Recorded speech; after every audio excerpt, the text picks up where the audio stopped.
अस्सलाम वालेकुम जी। मेरा नाम है नकी। आज है 26 नवंबर 2020।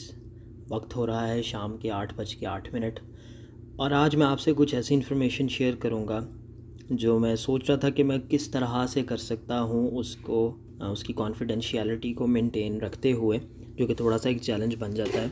बट मैं जब इस प्रोसेस में था तो मैं चाहता था कि कोई मुझे ये इन्फॉर्मेशन प्रोवाइड करे, बेशक उसको उसमें से सेंसिटिव डेटा अपना छुपा ले, लेकिन मुझे आइडिया दे दे, क्योंकि आपको कोई पता नहीं होता। और मैंने कोई कंसल्टेंट यूज़ नहीं किया, आप में से भी लोगों को कई लोग नहीं यूज़ करे होंगे। मैं मशवरा भी देता हूँ।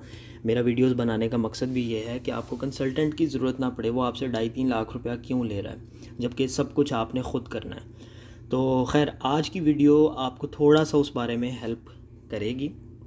सबसे पहले मैं आपको दिखा देता हूँ मैं बात क्या कर रहा हूँ। तो जब आपको ITA invitation to apply receive होता है, आपने एक्सप्रेस एंट्री में प्रोफाइल बनाई, आपने प्रोफाइल बनाई, बेशक आपको उस प्रोफाइल के अंदर ही आप कट ऑफ मीट कर गए, या आपको उस प्रोफाइल बनाने के बाद कोई PNP रिसीव हुई और आपके पॉइंट्स बढ़ गए, जॉब ऑफ़र आ गई, आपके पॉइंट्स बढ़ गए, आपने कुछ और इम्प्रूव कर लिया, फ्रेंच का टेस्ट ले लिया, पॉइंट्स बढ़ गए, जो भी हुआ, वंस आपको ITA रिसीव हो गया, यानी कि वो आपको कह रहे हैं कि आप कट ऑफ मीट करते हैं, अब आप हमें कुछ डॉक्यूमेंट्स प्रोवाइड करेंगे।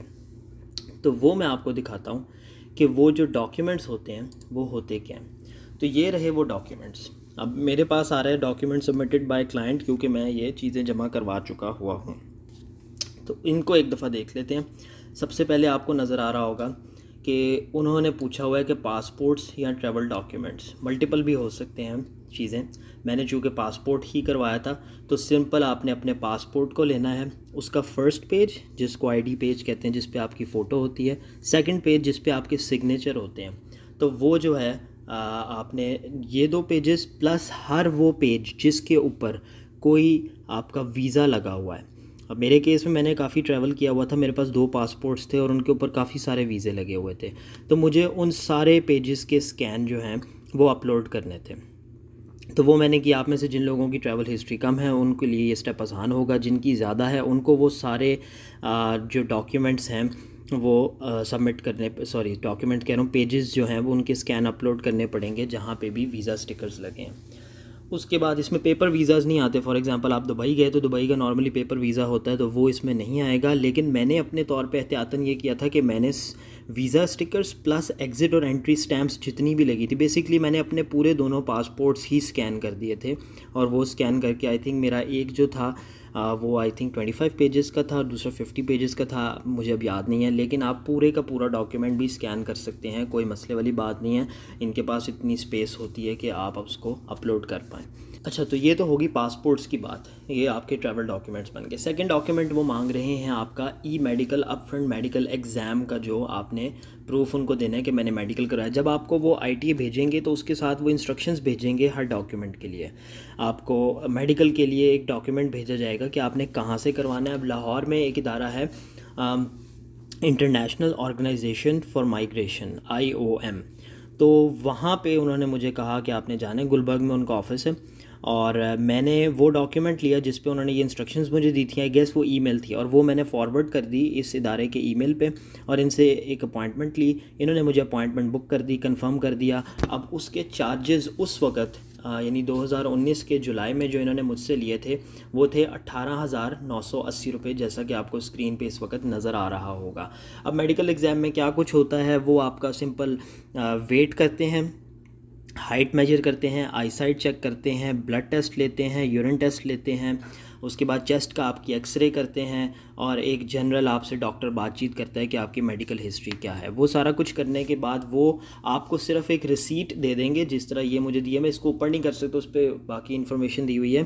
तो वो आपको एक रिसीट दे देते हैं जिसका आप स्कैन बना लेते हैं और वो स्कैन जो है वो आप अपलोड कर देते हैं यहाँ पे। इसका मतलब होता है कि जी मैंने मेडिकल दे दिया है। अब उसका रिज़ल्ट क्या आया है वो आपको IOM नहीं बताएगा, वो डायरेक्टली कनाडा की गवर्नमेंट या एम्बेसी से शेयर करेंगे। और अगर उसमें कोई इशू हुआ तो आपको बताया जाएगा, या आपको दोबारा बुलाया जाएगा, या आपको बता दिया जाएगा कि ये कोई मसला आ रहा है आपके फ़लाँ टेस्ट के अंदर।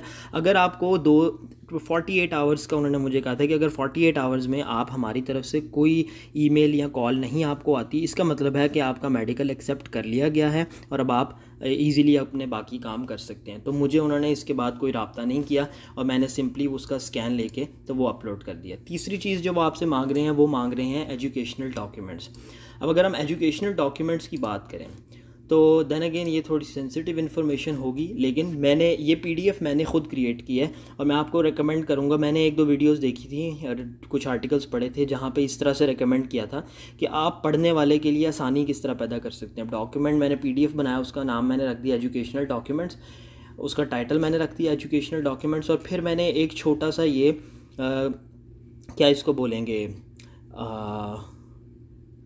कंटेंट्स, पेज ऑफ कंटेंट्स कह लें, ग्लॉसरी कह लें, वो बना दिया जिसमें मैंने लिख दिया कि इस डॉक्यूमेंट में क्या क्या है। मेरी यूनिवर्सिटी की डिग्री है अटेस्टेड, फ्रंट से बैक से, यानी बैक से अटेस्टेड है तो वो बैक की भी मैं लगा रहा हूँ। यूनिवर्सिटी का एकेडमिक ट्रांसक्रिप्ट जिसको डीएमसी डिटेल मार्क सर्टिफिकेट भी कहते हैं, जिसमें आपके पर सेमेस्टर सीजीपीए के साथ आपके हर सेमेस्टर के हर कोर्स का जीपीए भी लगा होता है। उसके बाद इंटरमीडिएट एग्ज़ाम का सर्टिफिकेट, ये रिक्वायरमेंट उस वक़्त थी लेकिन अब वेस्ट ने ये हटा ली है। तो अगर आप अब करें तो आपकी मर्ज़ी है। मैंने चूँकि अटेस्ट किए हुए थे और उस वक्त तो खैर ये रिक्वायरमेंट भी थी तो मैंने ये भी अपलोड कर दिया, और मैंने मैट्रिक की भी करवाई हुई थी। ये मैंने board of intermediate and secondary education Lahore से करवाई थी। आपने ये IBCC से नहीं करवानी, जो लोग लाहौर में या पंजाब बोर्ड से कर रहे हैं। IBCC की डॉक्यूमेंटेशन की जो वेरिफिकेशन होती है उसको वेस्ट नहीं मानता। तो मेरे केस में वो डॉक्यूमेंट मुझे दोबारा भेजना पड़ा था और मुझे डिले का सामना करना पड़ा था, क्योंकि मैंने पहले IBCC से अटेस्ट करवा के सील्ड एनवेलप में भिजवाए और उन्होंने मेरी यूनिवर्सिटी के एक्सेप्ट कर लिए जो कि HEC ने अटेस्ट किए थे, लेकिन ये वाले उन्होंने मुझे कहा ये आपके अटेस्ट नहीं हो सकते। और चूँकि उस वक्त शर्त थी कि यूनिवर्सिटी तब तक आपकी हम अटेस्ट नहीं कर सकते जब तक आपका इंटरमीडिएट अटेस्ट नहीं होगा, तो इसलिए मुझे फिर ये डॉक्यूमेंट्स दोबारा 22 लाहौर से करवा के भिजवाने पड़े। तो मैं आपको रिकमेंड करूँगा आप IBCC के पास ना जाएँ, लेकिन देन अगेन अब वो रिक्वायरमेंट रही ही नहीं है। लेकिन जो लोग प्रोसेस में पहले से हैं शायद उनके लिए हो। आई गेस अक्टूबर में उन्होंने ये चेंज किया, तो जो लोग पहले से हैं उनके लिए ये वैलिड है। जो अक्टूबर की आई थिंक 20 अक्टूबर थी, देन अगेन मुझे अब याद नहीं है, उसके बाद से आप लेटेस्ट जो इन्फॉर्मेशन है वो वेस्ट की वेबसाइट से चेक कर सकते हैं कि उनको क्या क्या डॉक्यूमेंट्स चाहिए। तो जो डॉक्यूमेंट्स वैसा आपसे मांग रहा है, मैं सजेस्ट करूँगा कि आप वो डॉक्यूमेंट्स यहाँ पे भी लगा दें। तीसरी चीज़ होगी आपकी वेस्ट की क्रेडेंशियल असेसमेंट रिपोर्ट, जिसको ECA भी बोला जाता है, वो आपने लगा दी। और चौथी है आपकी IELTS की टेस्ट रिपोर्ट, जो कि आपको मैंने बताया था कि 2-3 हफ्ते में आपको हार्ड कॉपी में मिलती है।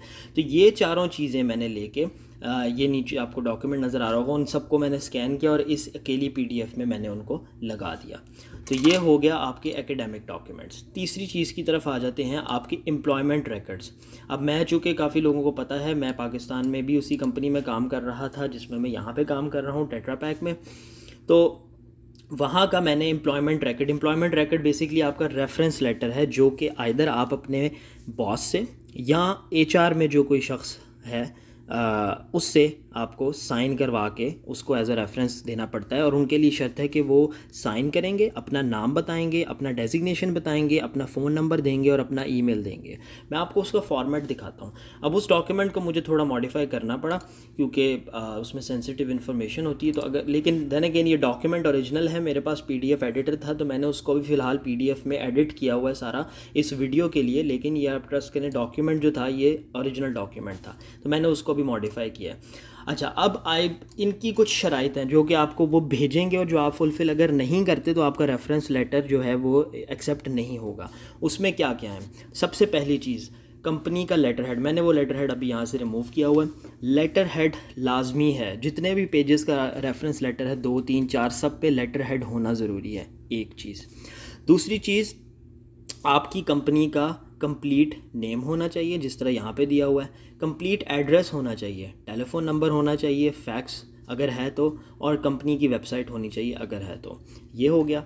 उसके बाद डेट होनी चाहिए कि कब वो आपको लेटर उन्होंने बना के दिया। ये फॉर्मेट ये मैंने ख़ुद सारा कुछ टाइप किया था इन्फॉर्मेशन गैदर करके, और फिर मैंने अपने कंपनी में अपने मैनेजर से इसको साइन करवाया था। तो ये वो एग्जैक्ट टेक्स्ट है कि this is to certify that mister Naqir Raza has been on permanent employment. या आपने बताना है उनको कि आप परमानेंट थे या कॉन्ट्रैक्ट पे थे। तो मैंने उसको एक्सप्लेन कर दिया कि 40 hours per week with company का नाम आ गया, सिंस डेट आ गई कि आपने कब से ज्वाइन किया, जिससे पता लग जाएगा कि कितना अर्सा से आप काम कर रहे हैं। आपकी डेजिग्नेशन आनी चाहिए, he is working as a field service engineer in our XYZ department. तो ये आपकी पहली लाइन बन गई जिसमें आपने उनको काफ़ी इन्फॉर्मेशन दे दी, और ये देनी ज़रूरी है, आप इसमें स्किप नहीं कर सकते कि आपकी एम्प्लॉयमेंट की टाइप क्या थी, आपने कंपनी ज्वाइन कब की, और आपका डिपार्टमेंट और डेजिग्नेशन क्या थी। उसके बाद कंपनी आपको बेनिफिट्स जो दे रही थी वो भी आपने बताने हैं। तो मेडिकल कवरेज थी मेरे पास, उसके बाद प्रोविडेंट फंड, ग्रेट्युइटी और पेंशन थी, तो ये भी मैंने मेंशन कर दिया। उसके बाद आपने अपनी एनुअल सैलरी बतानी है, तो वो भी आप यहाँ पे अपनी एनुअल सैलरी मेंशन कर देंगे। इसके बाद आता है सबसे इम्पॉर्टेंट चीज़ जिसके ऊपर काफ़ी लोग कंफ्यूज होते हैं, और मेरा मकसद था इस वीडियो से कि वो मैं एक्सप्लेन कर पाऊँ।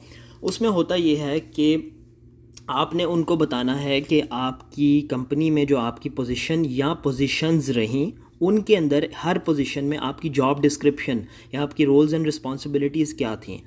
और ये वो चीज़ें हैं जो आपको HR से आराम से मिल जाती हैं कि आप उनको कह सकते हैं कि मुझे मेरी जॉब डिस्क्रिप्शन डिटेल्स चाहिए, तो वो आपको एक डॉक्यूमेंट शेयर करेंगे जिसमें आपकी डेजिग्नेशन, मेरे केस में फील्ड इंजीनियर के लिए जो भी रिक्वायरमेंट्स कंपनी की हैं वो मुझे यहाँ पे लिस्ट डाउन करनी है। लेकिन उसमें एक शर्त है।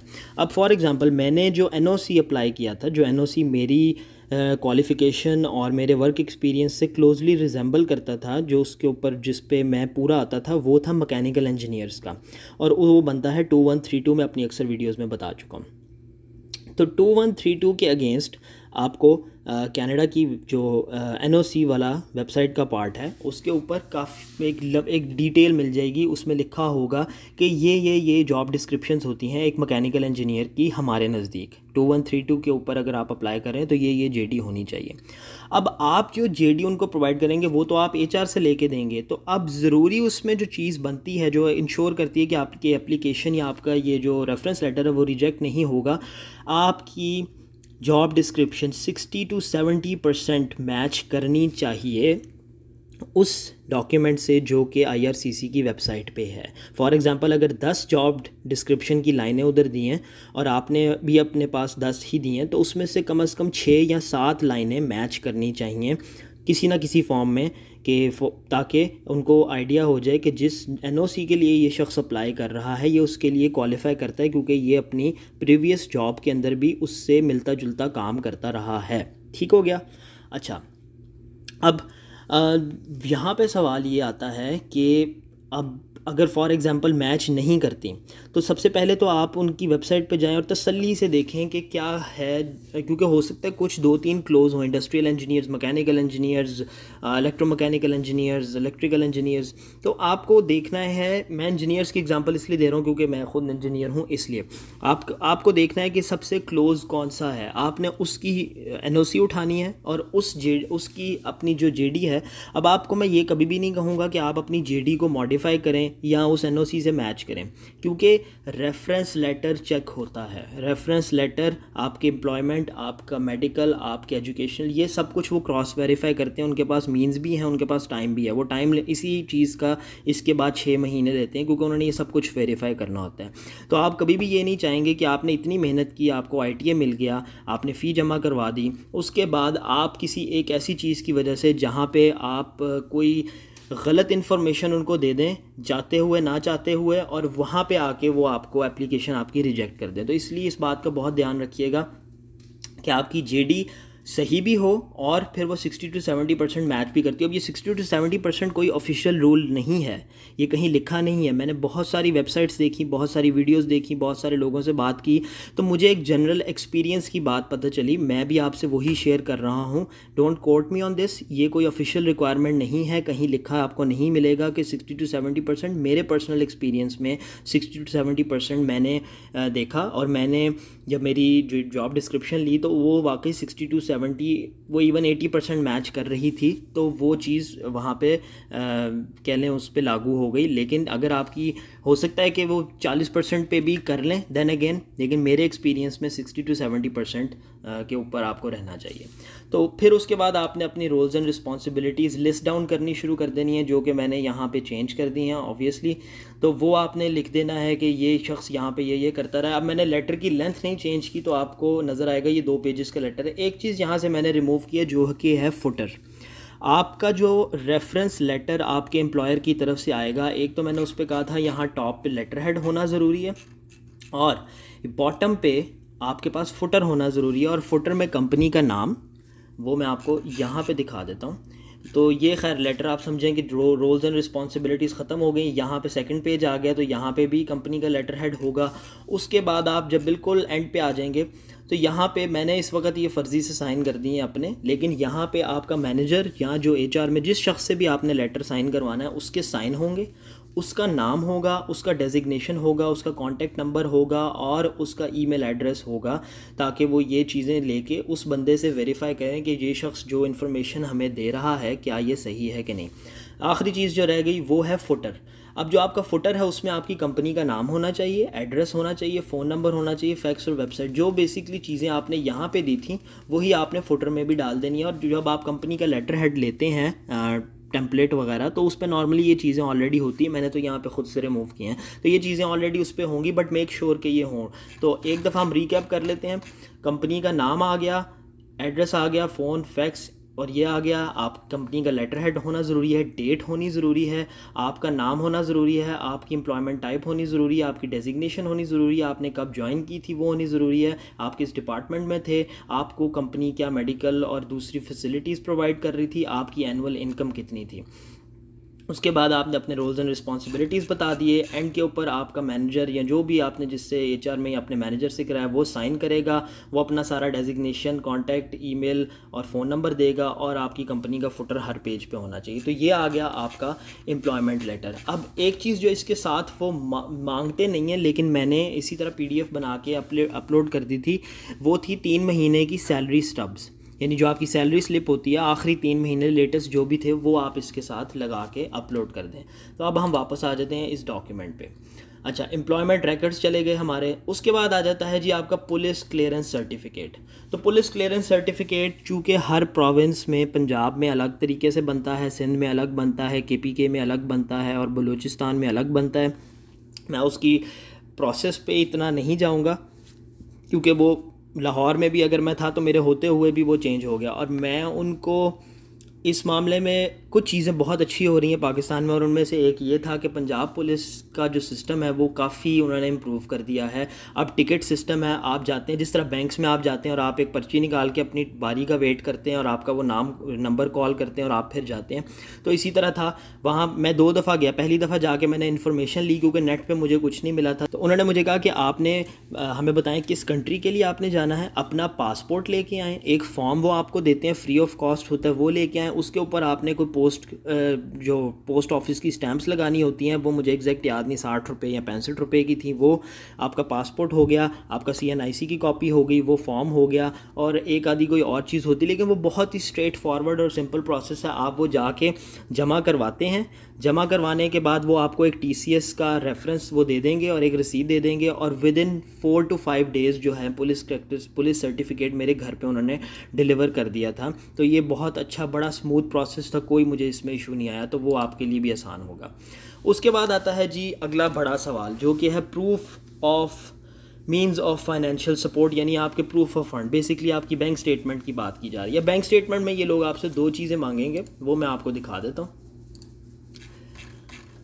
तो जी इसी तरह मैंने डॉक्यूमेंट बना दिया कि proof of means of financial support. उसमें मैंने लिख दिया कि इस फाइल के अंदर ये 2 डॉक्यूमेंट्स हैं, अकाउंट बैलेंस कॉन्फर्मेशन सर्टिफिकेट, या आप जाके अपने बैंक को बोलेंगे कि मुझे अकाउंट बैलेंस कॉन्फर्मेशन सर्टिफिकेट चाहिए, तो वो आपको ये दे देंगे। उसमें बेसिकली होता है कि इस शख्स का अकाउंट इतने साल से हमारे साथ है और इसके अकाउंट में इस वक्त इतने पैसे पड़े हैं। और दूसरी चीज़ जो आपको चाहिए होगी वो होगी 6 मंथ्स की बैंक अकाउंट स्टेटमेंट। तो ये अगर हम नीचे आएँ तो मैंने थोड़ा सा डॉक्यूमेंट रेडी किया है, ये हो गया। वो आपको इस तरह का, अगर आप स्टैंडर्ड चार्टर्ड में हैं तो इस तरह का, अगर कोई और बैंक है तो उनका अपना फॉर्मेट होगा, बट वो आपको इस तरह का एक डॉक्यूमेंट बना देंगे जिसके अंदर सारी आपकी डिटेल्स होंगी कि आपका IBN क्या है, आपका बैलेंस, बैंक बैलेंस कितना था, बैलेंस की डेट क्या थी, अकाउंट का स्टेटस क्या है, और वो सारा कुछ आ जाएगा। और बैंक को कोई एतराज़ात अगर आप पे हैं या नहीं है तो वो इससे नज़र आ रहा है कि कुछ भी नहीं है, ठीक है। और इसके नीचे मेरी बैंक स्टेटमेंट है, वो मैं नहीं दिखा रहा। तो ये हो गया आपका proof of means of financial support. तो ये भी आपने अपलोड कर दी चीज़ें। आखिरी चीज़ रह जाती है आपकी फ़ोटोग्राफ। अब फ़ोटोग्राफ की इनकी स्पेसिफिक रिक्वायरमेंट्स हैं। आप किसी भी अच्छे फ़ोटोग्राफ़र के पास चले जाएं जिसके पास लोग जाते रहते हों इस तरह के कामों के लिए, तो उनको पता होगा कि कनेडियन इमिग्रेशन के लिए क्या रिक्वायरमेंट्स हैं, बैकग्राउंड की, उसमें चेहरे की परसेंटेज कितनी होनी चाहिए, पिक्चर पे कंधे कितने नज़र आ रहे हों, चेहरे बैकग्राउंड क्या हो, साइज़ क्या हो, वो सारी डिटेल्स। लेकिन उन्होंने अपनी वेबसाइट पे भी बड़ी क्लियरली दी हुई हैं कि किसी कमर्शियल फोटोग्राफर से आपने तस्वीर खिंचवाई हो, ये नहीं आप कर सकते कि घर में ख़ुद खींच के, कोई डिजिटल कॉपी है तो आप वो तो फ़ोन से भी ले सकते हैं, लेकिन प्रोफेशनली उतरी हो, 50 mm वाइड हो, 70 mm हाई हो, इंचज़ में भी दिया हुआ है। उसके बाद क्लियर शार्प इन फोकस हो, taken with a neutral face expression, आपने हंसना नहीं है, मुंह आपका बंद हो, ये वो चीज़ें।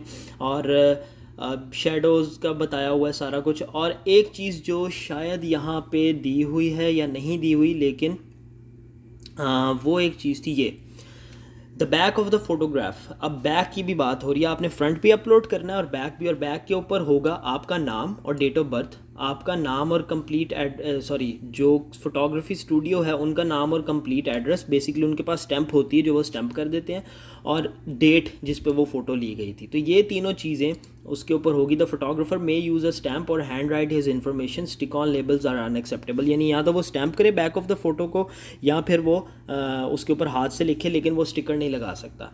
तो ये रिक्वायरमेंट्स हैं आपकी फ़ोटोग्राफ की। तो वंस आपकी फ़ोटोग्राफ भी हो गई, वंस आपका ये बाकी सारा कुछ हो गया, तो ये थी कंप्लीट लिस्ट ऑफ डॉक्यूमेंट्स जो कि आपको अपने ITA के बाद 60 दिन 60 डेज़ आपको मिलते हैं ये सारा कुछ करने के लिए। और मुझे आई बिलीव ये सब कुछ कंप्लीट करने में 35 डेज़ लगे थे। तो आपको अपना स्केड्यूल बेहतर आइडिया होगा कि आप जॉब से कितना इजीली टाइम निकाल सकते हैं, और आपको अपने प्रोविंस में पुलिस सर्टिफिकेट या अपने बैंक से मींस ऑफ फंड निकालने के लिए या अपनी एजुकेशनल डॉक्यूमेंट्स करने के लिए, तो आप ये चीज़ें पहले से ही स्टार्ट कर दें। वीडियो का मकसद ये है, आपको पता है कि ये करना है। ऑब्वियसली ये नहीं आप कर सकते मेडिकल, ये आपके पास पासपोर्ट ऑलरेडी है, एजुकेशनल डॉक्यूमेंट्स आप पहले से ही करना स्टार्ट कर दें, एम्प्लॉयमेंट रेफरेंस आप पहले से करना स्टार्ट कर दें, पुलिस सर्टिफिकेट आप पहले से कर सकते हैं, proof of means of funds आप पहले से कर तो लें, लेकिन इसको करीब रखें क्योंकि डेट मैटर करती है कि आप कितना पहले, अगर आप साल पुराना दे रहे हैं तो वो डॉक्यूमेंट फिर वैलिड नहीं होगा। और फोटोग्राफ जो है वो आपने it shouldn't be too old, आपकी लेटेस्ट फ़ोटो होनी चाहिए। तो ये थी जी रिक्वायरमेंट्स इसकी। आई रियली होप इस वीडियो से काफ़ी सारे लोगों के कुछ जो सवालात थे, कन्फ्यूजन्स थे, वो क्लियर हो गए हों। मैंने अपनी तरफ से कोशिश की है। बाकी आप कमेंट्स के अंदर मुझसे सवालात कर सकते हैं, मैं मज़ीद जवाबात दे दूँगा। लेकिन मेरे नज़दीक ये डॉक्यूमेंट ऐसे थे जो कि उस वक़्त मुझे जुस्तजू होती थी कि शायद अगर मुझे मिल जाए तो फ़ायदा हो जाए, लेकिन अब अगर चूँकि मेरे पास हैं तो मैं उनको आपसे इस तरह से शेयर कर रहा हूँ ताकि अगर किसी का फ़ायदा हो जाए तो वो हो जाए। तो अपना बहुत सारा ख्याल रखिएगा, मुझे दुआओं में याद रखिएगा, और इंशाल्लाह आपसे किसी और वीडियो में मुलाकात होगी। तब तक के लिए अल्लाह हाफ़िज़।